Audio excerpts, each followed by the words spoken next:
আসসালামু আলাইকুম ওরহমতুল্লাহ। ফজর ও আসরের পর ছোট ছোট সহজ এই আমলগুলো করলে অভাব দারিদ্রতা থেকে মুক্তি পাবেন এবং আল্লাহ তাআলা গায়েবীভাবে আপনাকে ধনী বানিয়ে দিবেন। বন্ধুরা, আসরের নামাজের পর এবং ফজরের নামাজের পরের এই সময়টা আল্লাহ তাআলার কাছে অনেক দামি সময়। যদি এই সময়ে ছোট্ট ছোট্ট কয়েকটি আমল করতে পারেন, তাহলে আপনার জন্য কতগুলো পুরস্কার আপনি জানলে অবাক হয়ে যাবেন। আল্লাহ তাআলা নিজেই বলেছেন, আপনার উপর আল্লাহ তাআলার রহমত নাজিল হবে। ফেরেশতারা আপনার জন্য রহমতের দোয়া করবে। সব ধরনের অন্ধকার থেকে, দুঃখ থেকে, বিপদ থেকে, অভাব ও দারিদ্রতা থেকে, শত্রুর অনিষ্ট থেকে, দুনিয়ার যত ধরনের ক্ষতি আছে সব ধরনের ক্ষতি থেকে আল্লাহ আলোর পথ দেখাবেন। সুবহানাল্লাহ। সবশেষে জান্নাতে আল্লাহর দিদার নসিব হবে। সেখানে সালাম আদান প্রদান হবে এবং আরও রয়েছে সম্মানজনক পুরস্কার। দর্শক, আজকের ভিডিওতে বলা মাত্র কয়েক মিনিটের এই আমলগুলো কোটি কোটি গুণ দামি।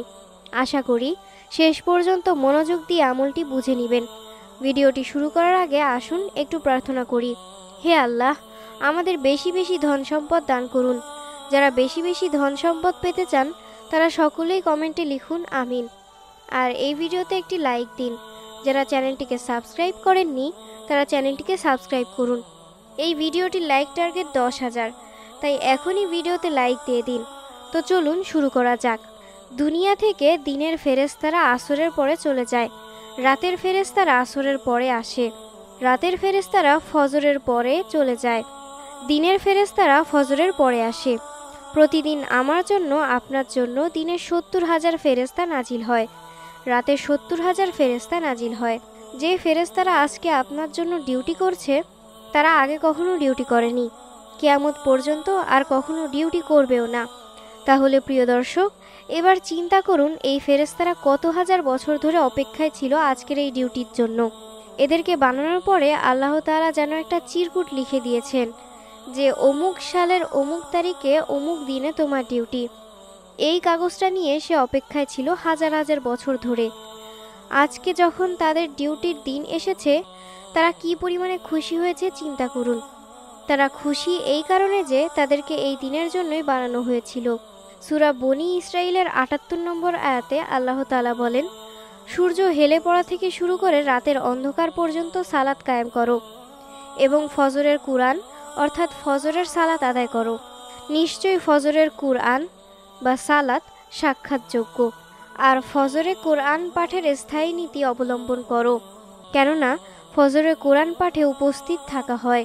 এই আয়াতের সম্পর্কে রাসূলুল্লাহ সাল্লাল্লাহু আলাইহি ওয়াসাল্লাম ইরশাদ করেন, এ সময় রাতের ফেরেশতারা এবং দিনের ফেরেশতারা উপস্থিত হয়। তিরমিজি শরীফ 3135 নম্বর হাদিস। দর্শক, বুখারী শরীফে 555 নম্বর হাদিসের বর্ণনা, যে ফেরেশতারা রাতে তোমাদের সাথে ছিল তারা আল্লাহর কাছে চলে যান। তখন আল্লাহ তাআলা তাদের জিজ্ঞাসা করেন, অথচ আল্লাহ তাদের সম্পর্কে বেশি জ্ঞান রাখেন। আল্লাহ বলেন, তোমরা আমার বান্দাদের কি অবস্থায় রেখে এসেছো?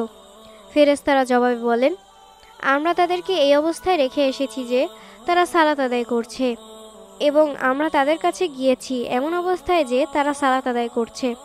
আত-তারগীব ওয়াত-তারহিব 463 নম্বর হাদিসের বর্ণনা। তখন ফেরেশতারা আল্লাহর কাছে ফরিয়াদ করেন, হে আল্লাহ, তুমি কিয়ামতের দিন তাদেরকে ক্ষমা করে দিও। সেজন্য সকাল সন্ধ্যার সময় খুবই দামি সময়, বিশেষ করে নামাজের মধ্যে ফজর ও আসরের নামাজ খুবই দামি। সূরা বাকারার 238 নম্বর আয়াতে আল্লাহ তাআলা বলেন, সমস্ত নামাজের প্রতি যত্নবান হও, বিশেষ করে মধ্যবর্তী নামাজের ব্যাপারে, আর আল্লাহর সামনে একান্নবর্তী আদবের সাথে দাঁড়াও। অতএব ফজরের নামাজ ও আসরের নামাজ জামাতের সাথে অবশ্যই পড়বেন। তারপর ফজরের পরে বসে বসে কোরআন তেলাওয়াত করবেন, জিকির আজগার করবেন। যারা ফজরের পরে আসরের পর জিকির করে তাদের জন্য সূরাতুল আহজাবের 41 থেকে 44 নম্বর আয়াতে কি সুসংবাদ দিয়েছেন জানলে অবাক হবেন। আল্লাহ তাআলা বলেন, হে মুমিনগণ, তোমরা আল্লাহকে অধিক পরিমাণে স্মরণ করো এবং সকাল বিকাল আল্লাহ তাআলার পবিত্রতা বর্ণনা করো।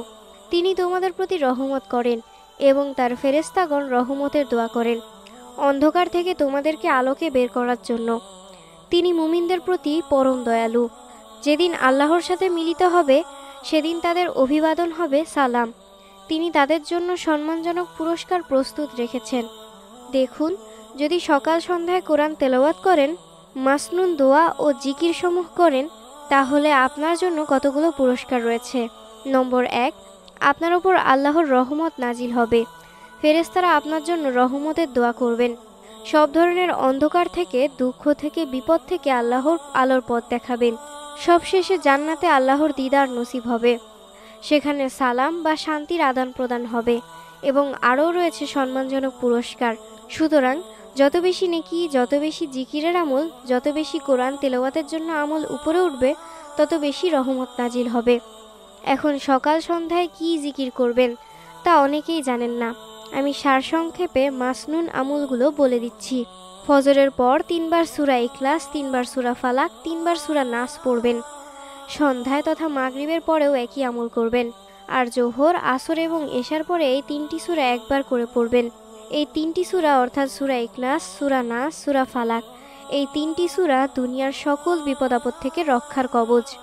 দলিল আবু দাউদ 1523, তিরমিজি 3574 নম্বর হাদিস। একবার আয়াতুল কুরসি পাঠ করবেন, তারপর 33 বার সুবহানাল্লাহ, 33 বার আলহামদুলিল্লাহ, 33 বার আল্লাহু আকবার এবং একবার এই দোয়াটি পড়বেন, লা ইলাহা ইল্লাল্লাহু ওয়াহদাহু লা শারীকা লাহু লাহুল মুলকু ওয়া লাহুল হামদু ওয়া হুয়া আলা কুল্লি শাইইন কাদির। এই দোয়াটি পড়লে, এই তসবিহ পড়ার সাথে সাথে সমুদ্রের ফেনার পরিমাণ গুনাহ থাকলেও তা আল্লাহ তাআলা ক্ষমা করে দিবেন। এরপর একবার পড়বেন, আল্লাহুম্মা আইন্নি আলা যিকরিকা ওয়া শুকরিকা ওয়া হুসনি ইবাদাতিকা। হে আল্লাহ, আপনার স্মরণে, আপনার কৃতজ্ঞতা প্রকাশে এবং আপনার উত্তম ইবাদতে আমাকে সাহায্য করুন। দলিল আবু দাউদ 1522 নম্বর হাদিস। নবীজি সাল্লাল্লাহু আলাইহি ওয়াসাল্লাম তার সাহাবী মুয়াজ বিন জাবালকে বলেন, হে মুয়াজ, তুমি জীবনেও এই দোয়াটি ছাড়বে না, অর্থাৎ ওপরে বলা এই দোয়াটি। সুতরাং যারা এই হাদিস শুনেছেন তাদের কাছে অনুরোধ, আপনারাও এই দোয়াটি ছাড়বেন না। এরপর ফজরের নামাজের পরে 3 বার পড়বেন, সুবহানাল্লাহি ওয়া বিহামদিহি আদাদা খালিকিহি ওয়ারিদা নাফসিহি ওয়া জিনাতা আরশিহি ওয়া মিদাদা কালিমাতিহি। অর্থাৎ আল্লাহর প্রশংসা সহ তার পবিত্রতা ঘোষণা করে, সৃষ্টির সংখ্যা পরিমাণ, তার নিজ মর্জি অনুযায়ী, তার আরশের ওজন বরাবর এবং তার বাণীসমূহের সমান সংখ্যক প্রশংসা। দলিল মুসলিম 2726, তিরমিজি 355 নম্বর হাদিস। তারপর সকাল সন্ধ্যায় 3 বার করে পড়বেন, আউযু বিকালিমাতিল্লাহিত তাম্মাতি মিন শাররি মা খালাক। অর্থ, আমি আল্লাহর পরিপূর্ণ কালেমার দ্বারা প্রত্যেক শয়তান, বিষাক্ত প্রাণী এবং প্রত্যেক কুদৃষ্টির অনিষ্ট থেকে আশ্রয় চাইছি। দলিল মুসলিম শরীফ, হাদিস নম্বর 2709। এই দোয়াটি পাঠ করলে আল্লাহর সৃষ্টি জগতের কেউ সারাদিন আপনার কোনো ক্ষতি করতে পারবে না, যেটা আপনারা থাম্বনেইলে দেখতে পেরেছেন। তারপর একবার সাইয়েদুল ইস্তেগফার পড়বেন। ক্ষমা প্রার্থনার জন্য এই শ্রেষ্ঠ দোয়াটি যদি কেউ সন্ধ্যাবেলায় পড়ে এবং ওই রাতে মারা যায়, অথবা সকালবেলায় পড়ে এবং ওই দিনে মারা যায়, তাহলে সে জান্নাতি হবে। দলিল বুখারী শরীফ, হাদিস নম্বর 6323। আর সাইয়েদুল ইস্তেগফারটি হলো, আল্লাহুম্মা আনতা রাব্বি লা ইলাহা ইল্লা আনতা খলাকতানি ওয়া আনা আবদুক ওয়া আনা আলা আহদিকা ওয়া ওয়া'দিকা মাসতাতা'তু আউযু বিকা মিন শাররি মা সানা'তু আবুউ লাকা বিনি'মাতিকা আলাইয়া ওয়া আবুউ লাকা বিযামবি ফাগফির লি ফাইন্নাহু লা ইয়াগফিরুয যুনুবা ইল্লা আনতা। এটি হলো সাইয়েদুল ইস্তেগফার। স্ক্রিনশট নিয়ে মুখস্থ করে নেবেন।